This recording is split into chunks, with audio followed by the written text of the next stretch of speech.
Hello दोस्तों। आज हम पढ़ेंगे जीव विज्ञान का परिचय एवं सजीव जगत। जीव विज्ञान का परिचय। शब्द बायोलॉजी का प्रतिपादन लैमार्क एवं ट्रेवेरिनस ने किया। इसके जनक अरस्तु को माना जाता है। इसमें हम सजीवों का अध्ययन करते हैं, जैसे कवक, शैवाल, जीवाणु, पौधे, जंतु, मानव आदि। इसकी कुछ शाखाएं होती हैं, प्रमुख शाखाएं हैं। पहली है पादप वनस्पति विज्ञान, दूसरी है जंतु विज्ञान, तीसरी है सूक्ष्म जीव विज्ञान। पादप वनस्पति विज्ञान के जनक थियोफ्रेस्टस। इसमें हम पादपों का अध्ययन करते हैं। उदाहरण जैसे शैवाल, ब्रायोफाइटा, फर्न, वृक्ष, लता, झाड़ी आदि। जंतु विज्ञान के जनक को अरस्तु को माना जाता है। इसमें हम जंतुओं का अध्ययन करते हैं, जैसे उदाहरण है केचुआ, मछली, सर्प, पक्षी, स्तनधारी। जो भी स्तनधारी होती हैं उनका हम जंतु विज्ञान के अंदर अध्ययन करते हैं। और अगला है सूक्ष्म जीव विज्ञान। इसके जनक एंटिनो वान ल्यूनहॉक को माना जाता है। सूक्ष्म जीवों का अध्ययन होता है। उदाहरण है नील हरित शैवाल, ये पूरा एक ही है। जीवाणु, प्रोटोजोआ, इन सभी का हम इसमें अध्ययन करते हैं। और कुछ प्रमुख हैं जो इम्पोर्टेंट हैं, जिसमें से आप पढ़ सकते हैं अंतःस्रावी विज्ञान, जिसमें हम अंतःस्रावी ग्रंथियों, हार्मोन आदि का अध्ययन करते हैं। प्रतीक्षा विज्ञान, प्रतिरक्षा विज्ञान, इसके जनक भी लिखे हुए हैं एडवर्ड जेनर। रोगों की प्रतिरक्षा। अनुवांशिकी, इसके जनक ग्रेगर जॉन मेंडल। आनुवंशिकता एवं विभिन्नता के कारण। और है चौथा है कोशिका विज्ञान। इसके जनक रॉबर्ट हुक को माना जाता है। इसमें हम कोशिका की संरचना को पढ़ते हैं। अगला है सुजननिकी। इसके जनक फ्रांसीसी गाल्टन को माना जाता है। इसमें हम मानव जाति की पीढ़ियों को प्रभावित करने वाले कारकों को देखते हैं। अगला है वर्गिकी। कैरोलस लिनियस इसके जनक हैं। जीवों का पहचान, नामकरण तथा वर्गीकरण, ये सब इसी में हमारे कैरोलस लिनियस जी ने किया है। अगला है जीवाश्मिकी। इसके जनक लियोनार्ड दा विंसी। जीवाश्म के बारे में अध्ययन करते हैं। भ्रूण विज्ञान, इसमें भारतीय जनक पंचानन महेश्वरी। ये भारतीय हैं, तो ये ज़रूर पूछा जाएगा, तो इसको हमें ध्यान रखना चाहिए। इसमें हम युग्मकों के कारण, निषेचन व भ्रूण विकास, ये सब का अध्ययन करते हैं। अगला है सस्य विज्ञान। इसके जनक पिएत्रो डी क्रेसेंजी। इसके जनक हैं खेतों के उगाए जाने वाले पौधों का अध्ययन करते हैं। एग्रोस्टोलॉजी, इसको हम घास के बारे में पढ़ते हैं। एंथोलॉजी पुष्प हो गया। सेप्ट्रोलॉजी सर्प हो गया। जंतु विज्ञान प्रोटोजोआ। इस प्रकार ये कुछ प्रमुख शाखाएं, जनक और क्या क्या पढ़ते हैं उनके बारे में लिखा हुआ है। और कुछ वर्गीकरण देख लेते हैं। वर्गीकी, इसका शब्द का प्रतिपादन टैक्सोनॉमी, जिसको देने वाले हैं एपीटी कैंडोले। जनक कैरोलस लिनियस को माना जाता है। सजीवों की पहचान करना, वर्गीकरण करना, नामकरण करने का अध्ययन, ये सब इसमें हम देखते हैं। और आगे चलते हैं। वर्ग की समूह या वर्गों का अवरोही क्रम। सबसे पहले जगत माना जाता है। दूसरे नंबर पे संघ होता है, जिसके अंदर जंतुओं में, प्रभाग, पादपों में अलग अलग संघ होते हैं। और उसके तीसरे नंबर पे आता है वर्ग, चौथे पे आता है गण, पाँचवें पे आता है कुल, छठवें पे आता है वंश, सातवें पे आता है जाति। और यहाँ कुछ इम्पोर्टेंट है, जिसका दिनाम पद्धति। प्रतिपादक कैरोलस लिनियस। सिस्टोमोनेचरी पुस्तक में ये बताया गया है। वंश प्लस जाति का उपयोग कर विशिष्ट नाम देना, ये कैरोलस लिनियस ने किया है, जो कि सिस्टेमा नेचुरी पुस्तक में लिखा हुआ है। उदाहरण के लिए देखिए, मोर मोर को कहा जाता है योवो क्रिस्टेसस, मेढक को राना टिग्रीना, बिल्ली को फिलिस कैटस, कुत्ता कैनिस ल्यूपस फैमिलियर्स, गाय को हम वास इंडिकस कहते हैं, भैंस को बुमेलेंस बुबैलिस, बकरी को कैप्रा एग्रेसिस हिरकस, बाघ को पैंथरा ट्राइगर्स, शेर को पैंथरा लियो, तेंदुआ को पैंथरा, इसमें आप आसानी से देख सकते हैं पैंथरा पैंथरा करके।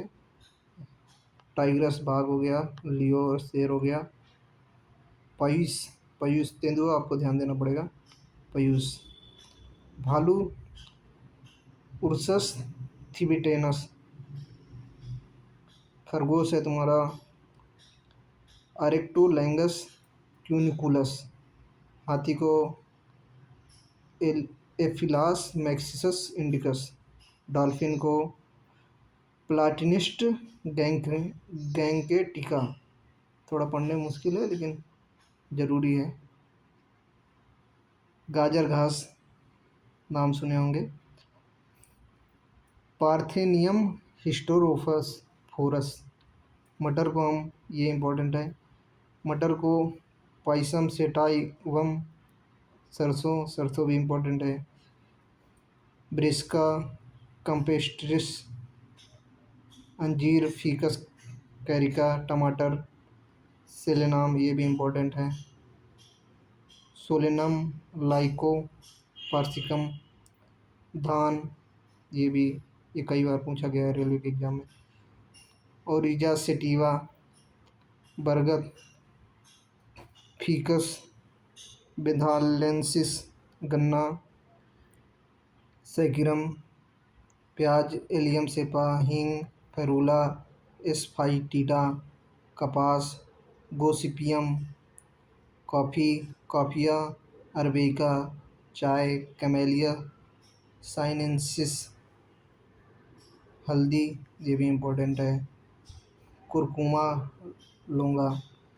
अब इसके बाद कुछ इस प्रकार से इम्पोर्टेंट वाले कैसे इसमें अलग करते हैं कुल, वंश, गण आदि। वर्ग की सवर्ग सहित कुछ जीव जिनके सामान्य नाम, जैसे मानव में होमोसेपियंस इनका जैविक नाम हो गया, होमो इनका वंश हो गया, मानव का होमोनिड इक्वल माना जाता है। प्राइमेट मानव का गण है। मैमेलिया मानव का वर्ग है। कार्डेटा संघ तथा प्रभाग। इसी प्रकार घरेलू मक्खी जैविक नाम है इसका मास्का डोमेस्टिटा, वंश मास्का, कुल म्यूसिडी, गण डिप्टेरा, वर्ग इंसेक्टा, संघ इसका आर्थ्रोपोडा हो गया। ये याद करने ज़रूरी है। आम आम का जैविक नाम मैंजीफेरा इंडिका, वंश मैजीफेरा, इनकार्डिसिस इसका कुल हो गया। गण हो गया सेपीडेल्स, वर्ग हो गया डायोकोटी लिडनी, संघ हो गया एंजियोस्पर्मी, गेहूँ हो गया ट्रिटिकम स्टिवम, इसका जैविक नाम हो गया। वंश हो गया टिंटिकम, कुल हो गया पोएसी, गण हो गया पोयल्स, वर्ग हो गया मानो कोटलिडनी और संघ हो गया एंजियोस्पर्म। इसी प्रकार आलू है सोलेनम ट्यूबरोसम, जैविक नाम हो गया। वंश हो गया सोलेनम, कुल हो गया सोलेनेसी, गण हो गया सोलेनल्स, वर्ग हो गया लिडनी और संघ हो गया एंजियोस्पर्म। इसमें एक नोट पड़ी हुई है, देख लीजिए। हाइरीबेरियम में पौधों के एकत्र नमूनों को कागज की शीट पर सुखाकर व दबाकर परिरक्षित करते हैं। ये ज़रूर कुछ इम्पोर्टेंट है, इसलिए नोट पे पड़ा हुआ है, पढ़ने योग्य। 5 जगत का वर्गीकरण है, सबसे इम्पोर्टेंट है। 2 भी हैं, 3 भी हैं, लेकिन 5 जगत का वर्गीकरण सबसे इम्पोर्टेंट है। 5 जगत का वर्गीकरण R.H. व्हिटेकर द्वारा वर्ष 1969 में प्रस्तावित किया गया था। इसके कुछ मानदंड थे: कोशिका संरचना, शारीरिक संरचना, पोषण की प्रक्रिया, प्रजनन एवं जाति वृद्धि संबंध आदि। ये सब को लेकर वर्गीकरण किया गया था। 5 जगत का वर्गीकरण कुछ इस प्रकार का है। पहला है मुनेरा, दूसरा है प्रोटिस्टा, तीसरा है फंजाई, चौथा है प्लांटी, पांचवा है एलिमेलिया। कोशिका के प्रकार, लक्षण है पहले कोशिका के प्रकार। मुनेरा प्रोकैरियोटिक थे और प्रोटिस्टा यूकैरियोटिक में आते हैं। ये कोशिकाएं का टाइप है, एक प्रोकैरियोटिक होती है, एक यूकैरियोटिक होती है। तो प्रोकैरियोटिक में आपकी पूरी कोशिका नहीं बनी होती है, मतलब कम बनी होती है। यूकैरियोटिक पूरी कोशिका बनी होती है, एकदम परफेक्ट कोशिका, जिसमें फंजाई में भी यूकैरियोटिक होता है, प्लांटी में भी यूकैरियोटिक होता है, एनिमेलिया पे भी यूकैरियोटिक होता है। अगला है कोशिका भित्ति। मोनेरा में पेप्टाइडोग्लाइकेन की कोशिका भित्ति होती है। प्रोटिस्टा में कुछ में उपस्थित होती है, कुछ में नहीं होती है। फंजाई में काइटिन की कोशिका भित्ति होती है, प्लांटी में सेलुलोज की, एनिमेलिया में अनुपस्थित होती है, इसमें नहीं होती है। केंद्रक झिल्ली मोनेरा में अनुपस्थित होती है, प्रोटिस्टा में उपस्थित होती है, फंजाई में उपस्थित होती है, प्लांटी में उपस्थित होती है और एनिमेलिया में भी उपस्थित होती है। शारीरिक संरचना, मोनेरा की शारीरिक संरचना कोशिकीय होती है, प्रोटिस्टा की कोशिकीय होती है, फंजाई की बहुकोशिकीय ऊतक होते हैं, प्लांटी में कोशिका से फिर बहुत सारी कोशिका मिलकर ऊतक, अंग तंत्र आदि बना लेते हैं। उसी प्रकार एनिमेलिया में भी ऊतक, अंग तंत्र हो जाते हैं। पोषण की विधि है स्वपोषी तथा परपोषी। प्रोटिस्टा भी स्वपोषी और परपोषी होता है। फंजाई परपोषी मृतजीवी परजीवी होते हैं। प्लांटी स्वपोषी होते हैं। एनिमेलिया परपोषी संभोजी परजीवी होते हैं। प्रजनन की विधि, मुनेरा प्रायः अलैंगिक प्रजनन करते हैं, प्रोटिस्टा अलैंगिक एवं लैंगिक जनन, फंजाई बीजाणु जनन एवं लैंगिक जनन दोनों करते हैं, प्लांटी कायिक जनन एवं लैंगिक जनन 2 प्रकार से करते हैं, एनिमेलिया लैंगिक जनन। मुनेरा जगत कुछ स्पेशल है। वास्तविक केंद्रक व अभाव, पृथ्वी पर ज्ञात सबसे पुराना सूक्ष्मजीव मुनेरा है, ये इम्पोर्टेंट है। अब जीवाणु के बारे में पढ़ लेते हैं। जीवाणु 2 तरह से बांटे गए हैं। पहला है आर्की बैक्टीरिया, आदिम बैक्टीरिया मतलब बहुत पुराने बैक्टीरिया। यू बैक्टीरिया, सख्त बैक्टीरिया, ये इम्पोर्टेंट है। तो हम पहले आर्क बैक्टीरिया देख लेते हैं, जिसमें हम पहला है मेथोनोजेंस, मीथेन उत्पादन बैक्टीरिया, ये मीथेन का उत्पादन करते हैं, उदाहरण है मेथोनोबैक्टीरियम। दूसरा है हेलोफिल्स, लवड़ी, समुद्र के बैक्टीरिया, उदाहरण है हेलोकोकस। उसके बाद आता है थर्मोएसिडोफिल्स, ये अम्लीय होते हैं, सल्फर झरनों में उपस्थित होते हैं, उदाहरण है आपको सल्फोलोबस। इसके बाद हम आते हैं दूसरा टाइप जीवाणु का, यू बैक्टीरिया, जिन्हें हम सब्टोबैक्टिक बैक्टीरिया कहते हैं, जिसमें पहला है साइनोबैक्टीरिया, ये इंपॉर्टेंट है। नाइट्रोजन स्थिरीकारी नील हरित स्वपोषी जीवाणु, ये कुछ दो टाइप के हैं। और अगला है माइकोप्लाज्मा, सूक्ष्मतम कोशिकी भित्ति,